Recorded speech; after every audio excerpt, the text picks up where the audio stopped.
Hope everybody's doing great out there tonight. We have another episode of Old School Gamer live coming right at you. It is No Quarter, King Creole, and Ryan. What's going on, guys? Oh, the light's a little bit bright up here. Let's turn that down a little bit. There, that's a little bit more, homie. Oh, I'm so pale. Boy, we had a busy week. I see the Facebook counter just continues to climb. Man, I'm seeing that. A little bit of time. Yeah, I need to get one of those, man. That is really cool. I do like that. Yeah. Cool, man.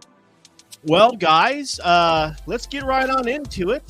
What do we have going on in the land of Old School Gamer magazine? What updates do we have, Ryan? Well, I'm going to pull up on my screen. You guys don't get to see all this kind of cool stuff. Give you a little bit of a lowdown on what we're working on for our next issue. This most recent issue, the one that's hitting the mailboxes now, which let's see if I have a copy of. I have a preview copy of that should be shipping and mailing to all of you soon. I got my little copy of it. That's all in process, but we are already working on January's issue, March's issue, and May's issue. January, we'll be covering the Chicago connection, let's call it. No, we're not talking the Mafia. We're talking Williams Electronics going through Midway to Raw Thrills and some of the personalities that were involved during that whole spread of things. A little bit of history as to things. For those of you that may not know, pinball and arcades kind of began in Chicago. There was a lot of stuff happening in Chicago with all that stuff. Williams was a big part of it, the Stern family and all that stuff. We're going to cover all that through and go all the way up to modern stuff with Eugene Jarvis, who's famous from Robotron and a couple other games that he's made. Just a couple little ones like a Cruisin' and, you know, that kind of stuff. Defender, nothing major. We're going to cover all the way. He now runs Raw Thrills. If you've been out to any modern arcade, you've seen all the different things that they have out there. That's so awesome, man. Yeah, if you walk around a modern arcade, if it's not a ticket munching type of thing, he controlling it by Raw Thrills. Yep. Yeah. So we're going to cover them. We're also working on some stuff. Retro computers, Prince of Persia. We are actually just changing, trading emails with the guys that made that. The SSI Gold Box games. Remember Pool of Radiance? I don't know if that's off for you guys if you ever played those Dungeons and Dragons type of game with Apple II and DOS stuff. Just got an email back to the guy that made that stuff. And that's going to be crazy. We've got a little bit more Atari stuff coming up, and we got a really cool thing with Ken Williams. Sierra Online, if you guys remember Leisure Suit Larry, King's Quest, that kind of stuff. We talked about it, I think, on the first show a little bit, the Colossal Cave Adventure. Well, we got a whole interview with him. We got all kinds of stuff with that. And it's looking really good. We're maybe a third of the way into the editing side of the magazine at this point. Very cool, man. Real quick, Chris, hope your boy's doing. Yeah, man. Appreciate you checking in with us real quick in the ER, but I hope he's doing okay, man. Yeah, our thoughts are with you, man. Really cool. Nice. Okay. Well, anything else with updates with the magazine, Ryan? That's about updates on the magazine. I've got some other stuff in that I'll be working on, reviews and pieces on some other books. Hey, you want to check out this? How many of you know what this is? That looks like an old record, vinyl record. Floppy disk. Floppy. And there's a guy in Germany that programmed Angry Birds. Oh, wow. For the Apple II. Get out of here. That is awesome, I'll see if I can figure out some way of pulling it up on the screen. I got that sent to me. I got some other cool books. We've got a lot of stuff rolling. It's looking really good. Wow. Was that 1.4 megs back then? Is that how big? Or how many kilobytes? Are you joking? 100 kilobytes or something like that, right? 160K. K. Yeah, K. Okay. When we got up to the years, half-inch ones, that's where we got to the 1.4 force. Okay, that's right. I need something like that. And you know something else we used to do with these? We would clip the other side, then we could use the back side of it. It was like we're cheating. But that's only for those of you that lived through computers back then. Back in the day, the old obsolete information. I used to in high school. I used to have we had the 3.5 inch. 3.5. Yep, 3.5, and I would have that in my backpack. And man, if it got damaged, that slider, man. That slider. I bought a box of sealed floppy disks, man. I should almost send this to Heritage Auctions or whatever and get it sealed up and get a rating on it. And yeah, I paid $10. Worth every cent. Memories. To me, yes, it was. All right, guys, let's move over to our latest news segment. KC, what do you have for us prepared tonight? All right, hold on. Let's see. No, Got something you pretty guys cool want to stuff see here. So, don't know if you guys been following, but this week we had an announcement. Atari is is reviving the long lost. I never could pronounce this game, but it's the Aka R. I saw that. I had never heard of it. Yeah. So get this. This game was so tough for the beta testers back in 1982. If you look at the title of this article, the game was too damn hard in 1982 for the players. So they come out with this game, right? And so they give it to these testers, uses a trackball. There were only 3 machines made of this game. And now I got a chance to play it on the Atari 50, and the game is tough. I would have loved to play it on an actual cab, and I wonder if Doc over at Galloping Ghost, I wonder if he has one of those 3. There are only 3 out there. He's one of those guys. He's got like that Beavis and Butthead game and stuff we've never seen, so it wouldn't surprise me. I need to do some research to find out, but they linked up. The original developer was Jeff Minter. He's came back. Now they're doing a remaster, and boy, does this look good.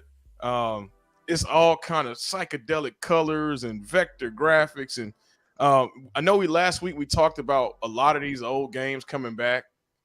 That's what I feel is driving a lot of these prices up on these old machines.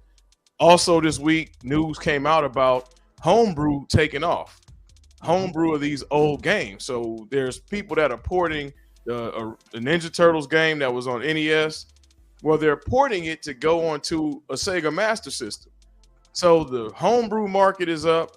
We got these old developers coming back saying, hey, I want another crack at this. I'm reviving my titles. And so that's what this article was about. If you guys haven't got a chance to play it, you can pick up that Atari 50. You get to play this unreleased title that nobody's ever touched unless you got your hands on the ROM. I think in 2019, somebody found that ROM. I never heard of it until now, but it's definitely a game to go test your chops at. Is there any gameplay footage of it on this article? Oh, the new one? Yeah, this one right here. Yep. So if you can see here, I'm gonna make this big. In 1982, Atari produced a secret prototype arcade machine. 40 years later, only 3 have ever been seen in public. This project was known as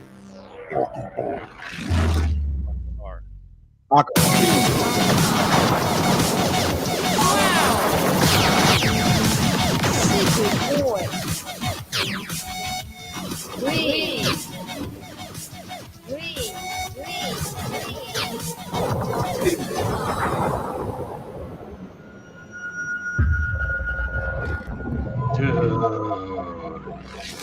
Looks sweet. Yeah, dude. The game, the original is fun, but man, this right here, I want to put this on a big screen and turn the volume up. Wow, very cool. Very cool. So that's my news for the week. Well, hold on, you have one more article. Oh, wait. One more thing here. Well, I think we touched on it. We touched on it. It's the homebrew article. So I'll go a little bit more in detail there. So there are a lot of folks out there who are getting these machines and just coming up with ideas on how they could utilize their old console. So you got indie developers now, Bill McLaughlin, if you're listening, that are going and Chris Williams, they're going out there and reimagining these titles and then putting them on old consoles. And so that article talked about the influx of these indie developers and all, which is causing the price of these old consoles to go up. I know we talked about that last week, but that's one of the reasons, not just the nostalgia factor, but people are making these old consoles useful again by coming up with these new titles and reimagining old titles that were out at the time. So I was talking more about that new boxing game. Oh, the boxing game. I thought about the. All right, hold on. Is that news? I thought we were doing that under gameplay. Hold on. No, we'll do it here. All right. So there's a boxing game. This is talking about the reimagining. We've been reimagining all week. This game is reimagining Punch Out. Mike Tyson's Punch Out. Yep, I saw this retro knockout. Yeah, I got. Yep, check this people out, asking me guys. about it. Hold on, let me put it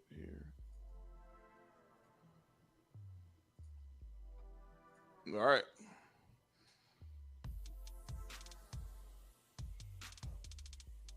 All right, let's see some gameplay on this. Lots of drama about this game here because sure, it does look a lot like Punch Out, but I think that's really cool. I think they did a really good job with it. Yeah, I think so too. Tyke Bison. Yeah, they've definitely Lopez on their mouth. Type put it mice. right on the line.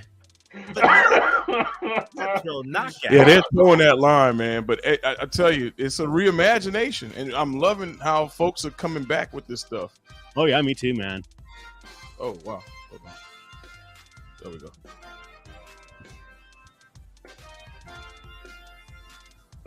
And I love the Rocky music. That's hilarious. It's not quite Rocky, but it's pretty darn close. It's just so close. Oh, what's going on here? This is in beta. Will let you start? Yeah, it won't let me.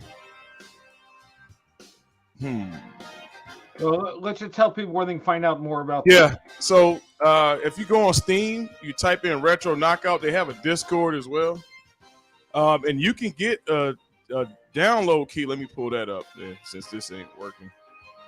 And we do have a link to it on the oldschoolgamermagazine.com site, by the way. If you want to fly off of that. It's a couple stories down. Let's see. Okay.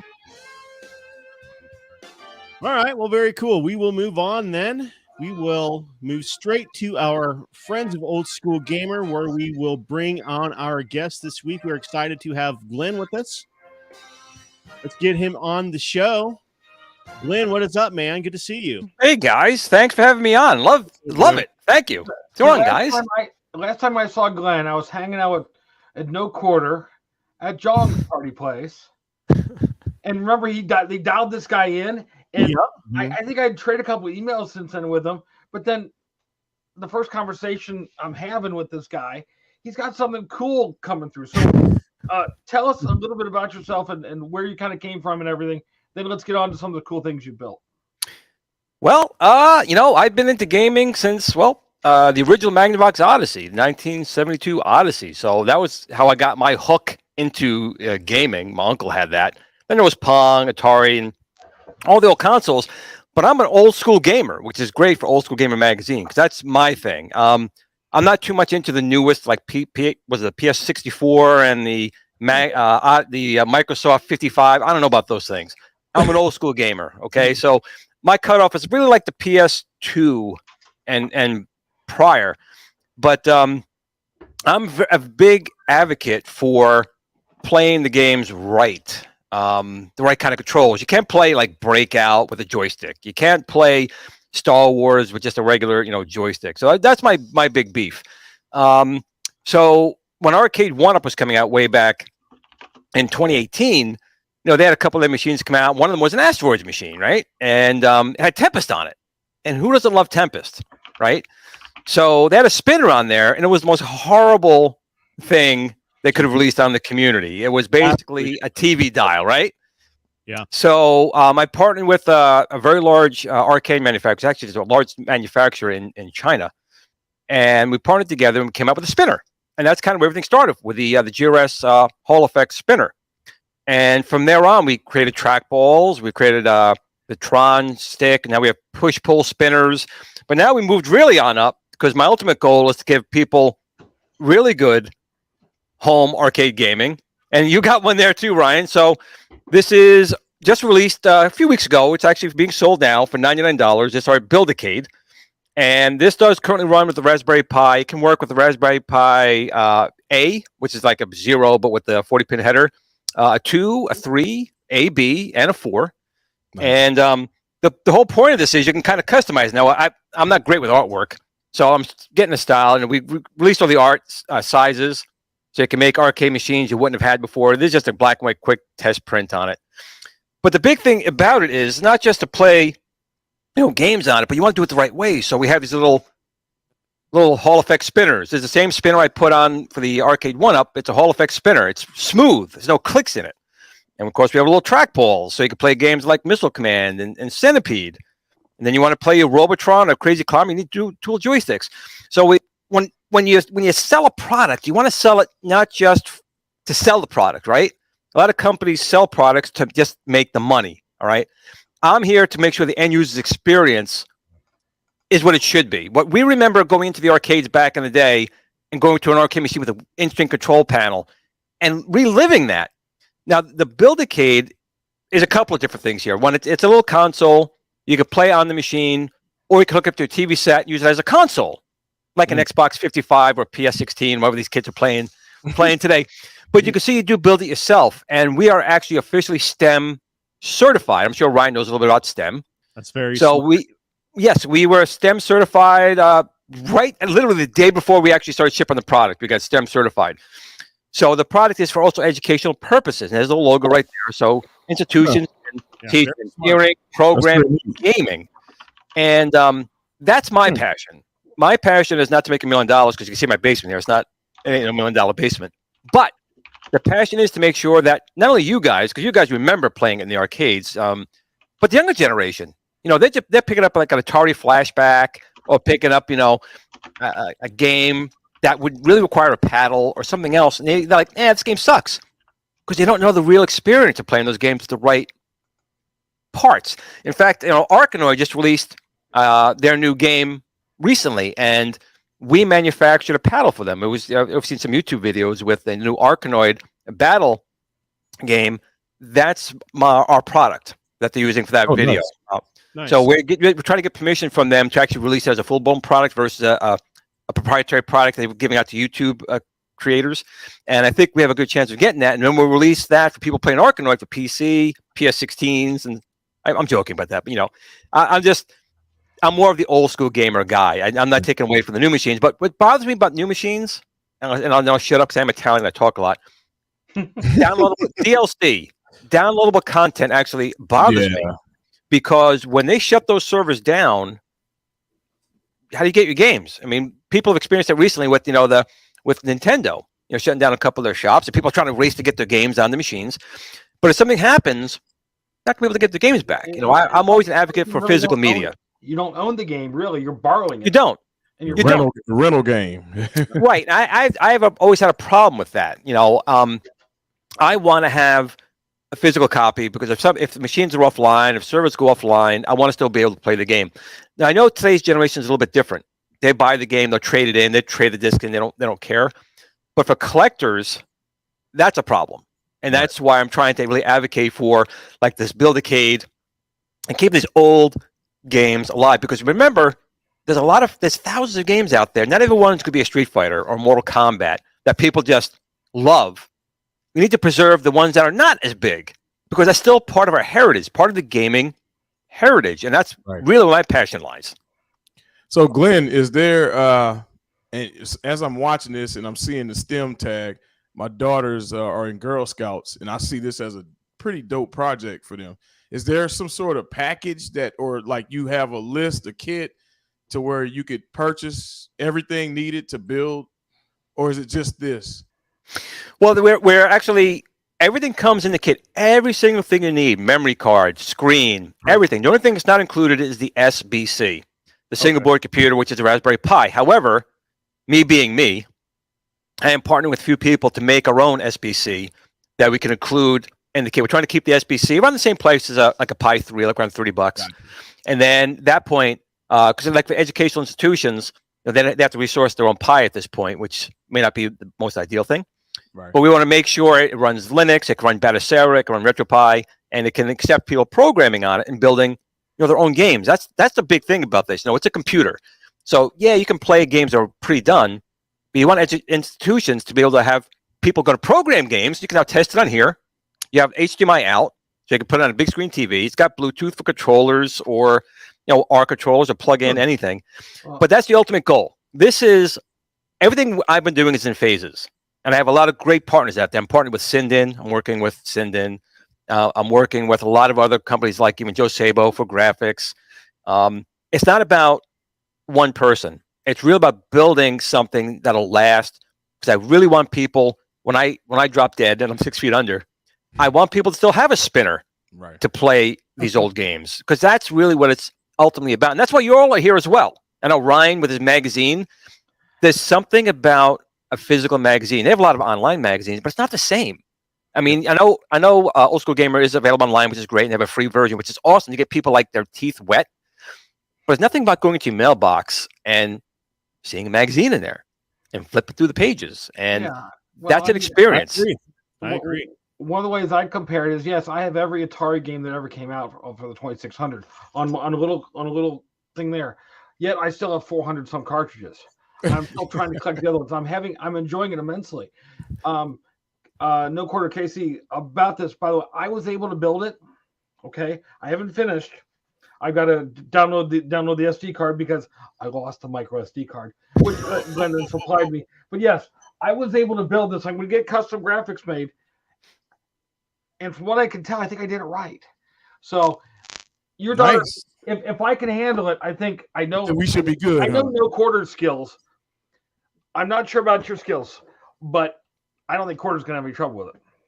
No, that looks really fun. Yeah, it does. If I didn't Well, have the thing is, it looks complicated, but it's really not as many parts as you think it would be, and it really goes together like Legos. If you can put the Legos together, you can do this. I'm a huge fan of models. I've built models my entire life, so it's right down my alley. It really is. It's a model of an arcade cabinet that you can play. I mean, how cool is that? That's I mean, pretty dope. I think And you know it, HDMI man. out. I think you having the STEM certification is an absolute winner. I think that's a genius idea. I think you're going to sell 1 billion of them, quite frankly, because of that.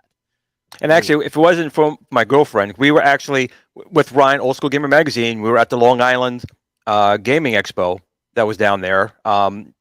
It was it's also a museum. And Jen goes, she also works for the school system. She goes, Glenn, you should do this. I said, what's that? She goes, STEM. What? I don't like broccoli. I don't want no STEMs. What are you talking about?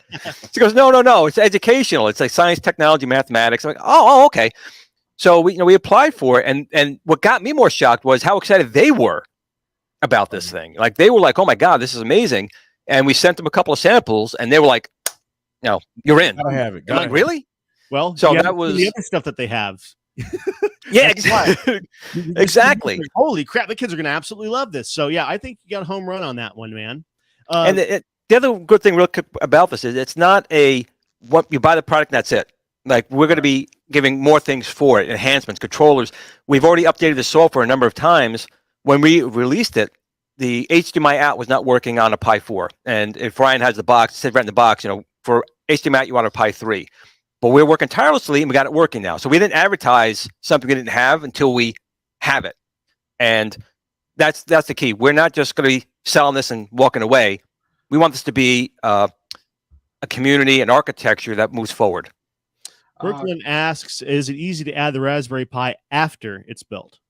It is. Well, okay. I mean, it goes in, about 3/4 of the way through the build on stuff, and I was able to do stuff with it. And then it does take some work to change out the control panel, but if you're doing something with this, you'll be able to handle it. I made it just hard enough where you say, you know what? It's so cheap. I'm going to buy 3 more build-a-cades and I have to change the controls. I put one controller on each build-a-cade and I have to change it out. Right. I got something that's going to be the ultimate thing on this. No Quarter. I want you to get some of your light guns to work on that and be accurate down to the actual shot. That would be awesome. Yeah, I'm working with Sinden as well. So we both have a partnership there with those guys. I wish they were a little closer, man, because, man, the communication is tough if you know what I'm talking about.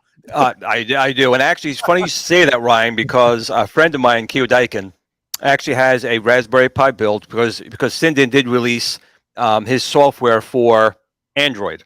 So I'm actually, believe it or not, I'm actually testing the Sinden like on the build-a-cade. Yeah, but I mean, Really? Wow. I mean, come on. I mean, but remember, Ryan, you could do it there, or you could plug it into your big screen TV and use that as your console.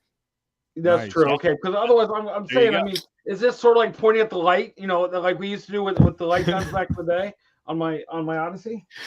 Remember, it's always options. The other way, that's what you need to do. All right. Well, Glenn, thank you so much for being on the show, man. Where can everybody find you? Well, I'm everywhere. I'm almost like a herpes. You can't get rid of me, Couple places then. Just a couple. The main place obviously would be Glenn's Retro Show on YouTube. I'm also on Game Time. which is usually on right after you guys tonight, but a couple guys are out sick, so unfortunately not on tonight. Okay. And Kicking Old School on Friday nights right here on YouTube. Awesome. Well, thank you so much, my friend. We will have you on again at some point. And everybody go check out Glen's products on Amazon. Anywhere else that they can buy them, or is that your only store right now? Well, Amazon, it's actually a little more expensive, but if you go to tsticks.com, which you can also get off of my website as well, it'll be $99. The reason Amazon kind of charges little extra fees, so we had to raise our price, unfortunately, a little bit. So if you want it for $99, tsticks.com. If you rather use Amazon, we're there for $114. Okay, cool. All right, well, thanks a lot, man. We will talk to you later on. Thank you, sir. All right, guys, let's fire off our last segment. We are going to do a little bit of gameplay. We're going to do a home arcade challenge here. I'm going to play a little bit of Bash Bowling here. Let me get this fired off. And if you can beat my score, we will send you 10 free years of Old School Gamer magazine. He said 10 free years. Look at Ryan's face. No, I'm kidding. We will send you an Old School Gamer pin. So let's go ahead and get some no quarters screen going here. Oh man, I bet Brian. Yes, yeah, his face was hilarious. Oh, it's hilarious. How about I doing will solo? send them a year of back issues. How's that sound? I'll take care of that. Well, if you were very witty, you would have come back with, "I'm going to give them $1,000 gift certificate to you play arcade." Yeah, okay. So you could have got me with that. Sean, good to see you, man. What's up, Sean? Long time. Yeah. No quarters cousin, Sean Vincent. Yeah, my boy. Jennifer, good to see you. We're going to play a little bit here. Glenn, thank you so much for being on, man. Very awesome. Good to see you, Glenn. All right, let's see what I can pull off here, guys. Let's see, I might have to take no quarter challenge here. Hey, you go ahead. I dare you. I dare you. All right, let's see here.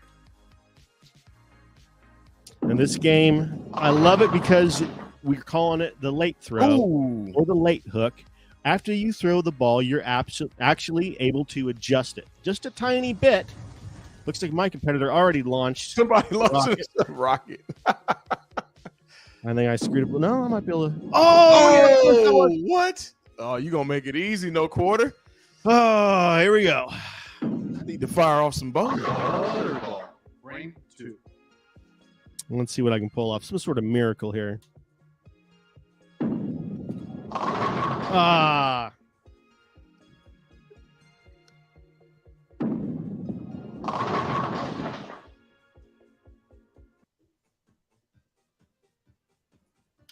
Let's see here. Yeah, this game is available right now on iArcade, Steam as well, right, Casey? Yep, on Steam as well. I played it on my Steam Deck.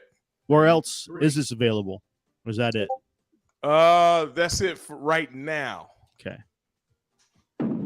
Yeah, I am playing on the iArcade, as you can see. It is plays very well. It actually has full online capability. I think we can have 6 or 8 players at once. Do you remember, Casey?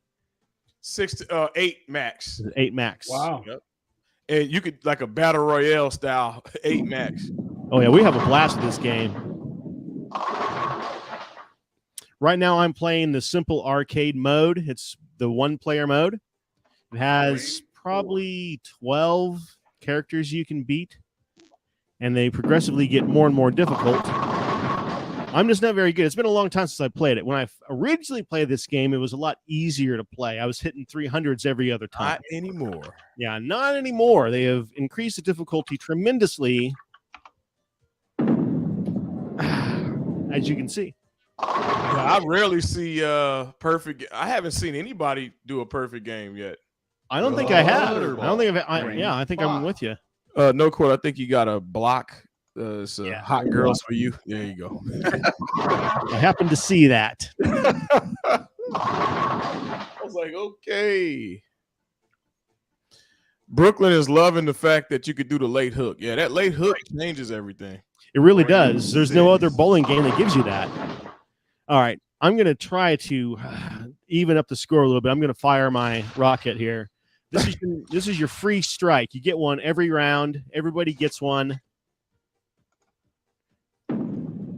I love how the alley has a tossed CRT on the ground. And it's just laying there. Look at that. Lockers. Nobody cares. Nobody cares. They're done with that technology. They're moving to LCDs right now. It's 2003. All the CRTs are done. They're gone. Yeah, that's a big That Sony would Triton. have been a place to claim a bunch of old CRTs that are now valuable. Goodwill Man. won't even take them, but I love them. Yeah, I know, man. You can't give them away. Anybody watching this for some reason in Central Iowa, get a hold of me. I'll come take them out of your basement. Specifically a Sony Triton. Man, those are going for thousands. Yeah, those things were worth unbelievable amounts of money right now. Hey, little did I know, I tossed mine so quick. When flat screens came out, should have kept it. Yeah, I know, man. All my CRT. Well, I still have my original 13-inch CRT from when I was a kid. I played my NES and my Super Nintendo on that thing. And that was Still perfect have that. size too for that. Oh yeah, yeah. Well, when I was a kid, yeah, Yeah, back then, yeah, man. I think I had a 13. Yep. I beat a Metal Gear NES on that thing. I beat a Bigfoot on that thing, and then Bigfoot. yeah, and then I beat a Legend of Zelda, Oof. Link to the Past Super Nintendo on that TV, on that little 13-inch TV. That Yeah, TV's seen some victories. Oh yeah, I got a lot of memories on that little TV. It's hilarious. It's still working? It's in the garage, probably. It's up on the shelf somewhere. Well, yeah, if you heard Ryan, folks, if y'all got a spare CRT, he looking for it. I've got about 4 or 5 in my garage. I do these retro cons and some of the more public Comic Cons. I'll set up Duck Hunt. And oh my gosh, people love to play Duck Hunt. Oh yeah, man, that's a classic, man. I didn't even see what my score was there. It was one something. It was horrible. Whatever my score was. All right. If anybody can beat my score, whatever it was, 152.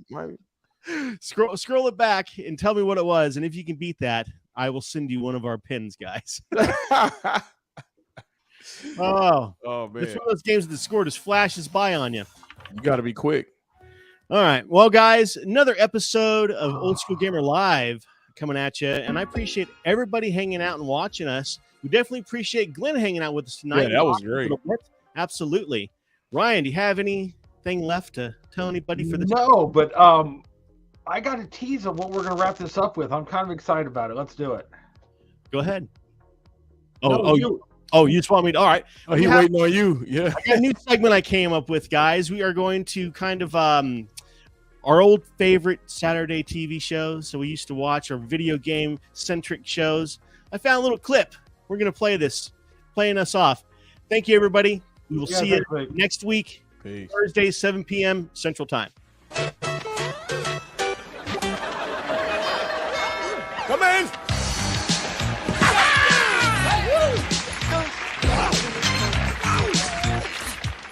Hey, Mario! What's happening? Happy birthday, Luigi, baby! All right, I don't believe this. I don't believe this. Shabba-doo. I mean, you're my favorite. You were terrific in those hit movies, Electric Boogaloo and Breakin'. Hey, you better believe it. Are you really here to give us a dance lesson? You better believe it. What? Are you really here to introduce us to some fabulous breakdancing babes? You better not believe it. We came here to dance, right? We came here to jam, right? Well, let's dance, guys. Ooh, hey. Yeah. Cool footprints. I mean, what are you planning on us getting lost? Hey, dude, this is my step-by-step method. Kind of reminds me of Twister. 5, 6, 7, and 1, 2, step 3. Come on, we're getting it now, boy.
seriously, guys, you guys have come a long way. There's no doubt in my mind you guys are going to be a hit as a performance. All right, that's because of you, Shabba-Doo. Thanks to you, baby. We couldn't have done it without you, Shabba-Doo. Now, come on. It is time for you to do your stuff for us. Well, Come on, Shabba-Doo. I thought you'd never ask. Go! Hey,